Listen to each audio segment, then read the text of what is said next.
हज़रत जलालुद्दीन रूमी बड़ी शख्सियत हैं। उनके पास शाम को खादिम हाजिर होता था तो आप पूछते थे कि आज हमारे लंगर में कुछ बाकी है, कुछ रह गया, कि उनकी सीरत में है। तो अगर वो कहता है जनाब कि कुछ इतने पैसे या आटा या कोई चीज़ बच गई है, मौजूद है, तो फरमाते मौलाना रूमी गमगीन हो जाते, कहते कि आज मेरे घर से शद्दाद और फिरौन के घर की बू आ रही है, ये माल क्यों बचा? अर्ज करते हुजूर कोई मांगने वाला आया ही नहीं, कोई मुस्तहिक आया ही नहीं, तो चीज़ बच कर रह गई है, अब हम क्या कर सकते हैं? फरमाते कि नहीं, नमरूद और हामान के घर की मुझे खुशबू आ रही है, ये क्यों बचा? और जब कोई आकर ये कहता कि सरकार आज कुछ भी नहीं बचा, तो फरमाते कि आज मुझे कमली वाले के घर की खुशबू आ रही है।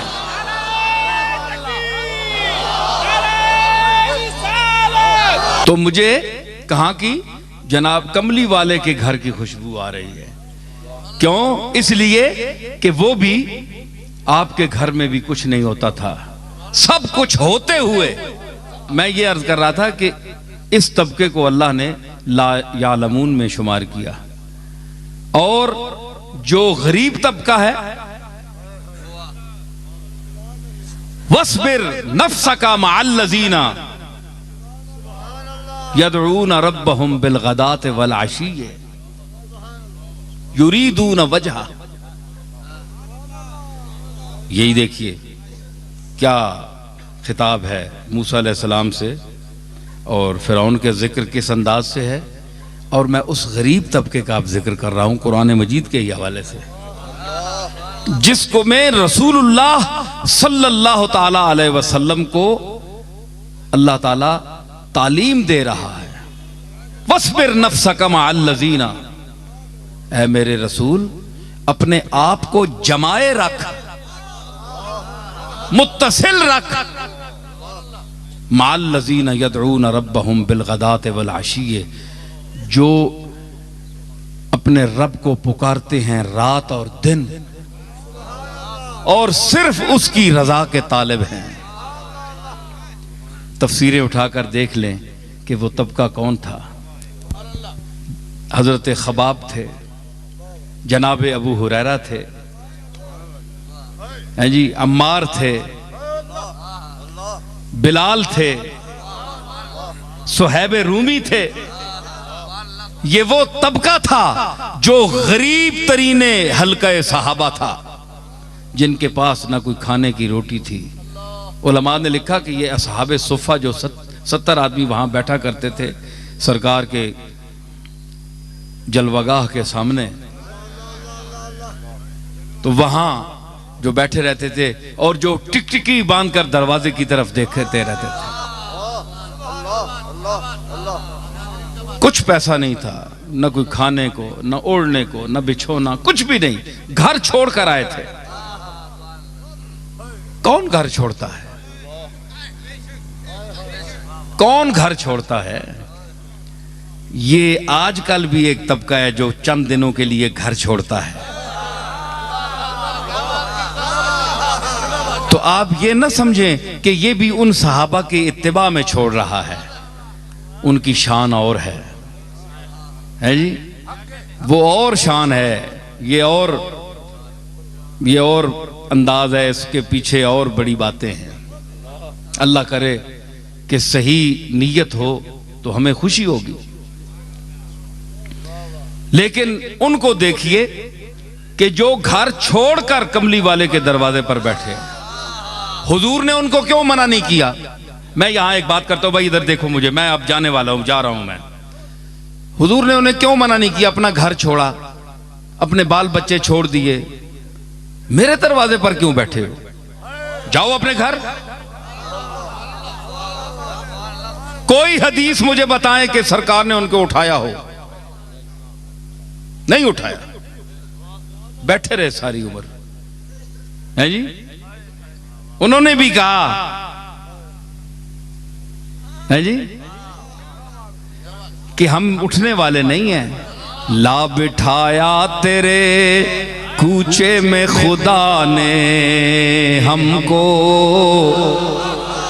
ला बिठाया तेरे कूचे में खुदा ने हमको, ला बिठाया तेरे कूचे में खुदा ने हमको, न उठे हश्र भी आए जो उठाने हमको, न उठे हश्र भी आए जो उठाने, हम नहीं उठने वाले।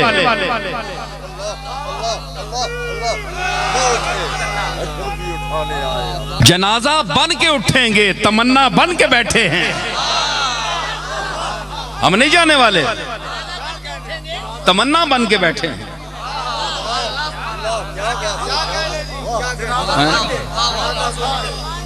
तो हुजूर ने उनको उठाया नहीं, जाओ अपने घर बार जाओ, संभालो बच्चों को देखो।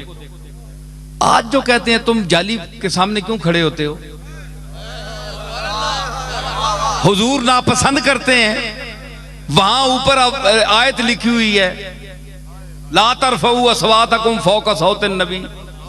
हालांकि ये बात नहीं है कि कोई वहां कोई गुस्ताखी के लिए ऊंची आवाज करता है। हर आवाज का ऊंचा होना तो गुस्ताखी नहीं है। तो जो तो तुम गले फाड़ फाड़ कर अल्लाह से मांगते हो, तो ये अल्लाह की गुस्ताखी है। अल्लाह बड़ा है कि रसूल बड़ा है?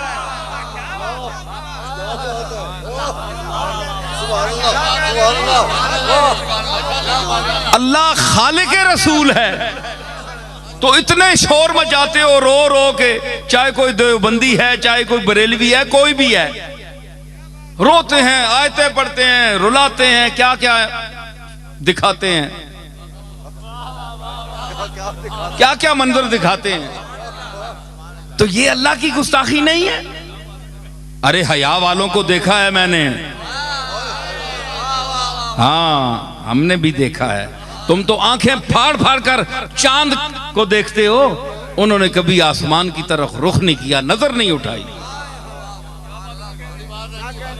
ये मुफ्ती साहब के बैठे हैं, ये मुफ्ती ज़हरुल्लाह, इनके चचा मौलाना फरीदुद्दीन साहब, मैंने उनको देखा है, मुझे याद आ गई बात। तो मैं छोटा होता था तो वो मस्जिद से, गोल्डा शरीफ मस्जिद से कई मर्तबा निकलते थे बाहर, तो मैंने कभी उनको आंख उठाकर ऊपर देखते नहीं देखा, हमेशा नजर नीचे जमीन पर। मैंने अपनी आंखों से देखा है, जो मैं महसूस करके बयान कर रहा हूं। ये तो एक आदमी था ना, तो ये जो तबका है इस तरह के सुलहा का, तो उन्होंने उसकी जात की शर्म की वजह से ऊपर कभी देखा भी नहीं। वो लोग थे। आज उलमा में वो तबका कहां है? हमने वो चेहरे भी देखे। तो हुजूर ने कभी नहीं फरमाया कि तुम उठ जाओ। तो जो अपनी जाहिरी जिंदगी में 24 घंटे बैठे हुए असहाबे सुफा को नहीं कहता कि तुम उठ जाओ।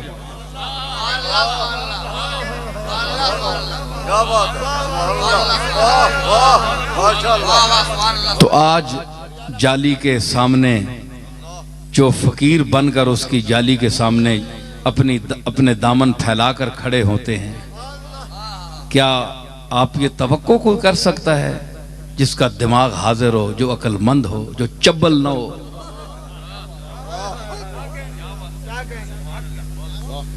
हैं? तो वो कोई, ये बार कैसे जाती हैं, लोग कहते हैं हमें समझ नहीं आती ये कौन सी जबान बोल रहे हैं, इसलिए मैं मजबूरन बोल रहा हूं, कुछ ना कुछ जुमला आ जाएगा। तो वो जिस वक्त फिर जरा शबाब पे आता है ना मसला, तो फिर निकल जाते हैं जुमले। तो उसमें कभी आपने नहीं फरमाया, किसी बैठे हुए को नहीं फरमाया कि तुम उठ जाओ। ये तो तुम्हारे घर भी कोई आ जाए तुम उठाते हो? जो इतराज करता है वो घर से किसी आए को उठाता है, या दरवाजा बंद करता है, या कहता है जाओ दफा हो जाओ, निकल जाओ। तुम इतने तमीज वाले हो,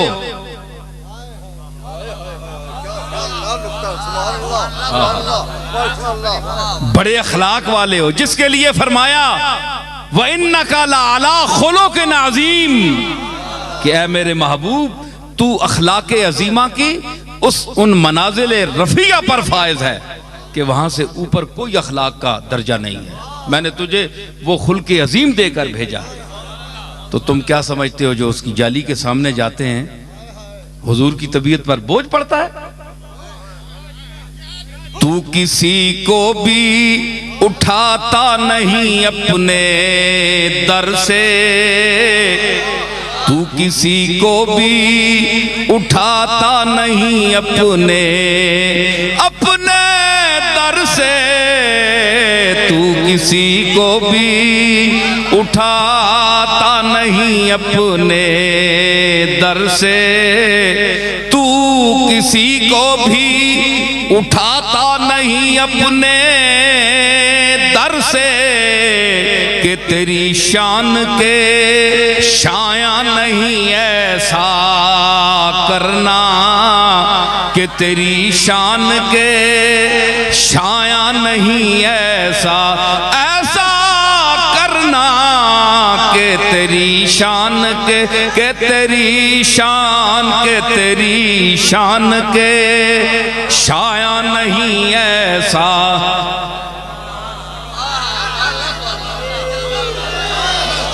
ये तेरा काम है ऐ आमिना के दुर्रे यतीम, ये तेरा काम है ऐ आमिना के दुर्रे यतीम, सारी उम्मत की शफाअत तने तन्हा करना, सारी उम्मत की शफाअत तने तन्हा करना, सारी उम्मत की शफाअत तन्हा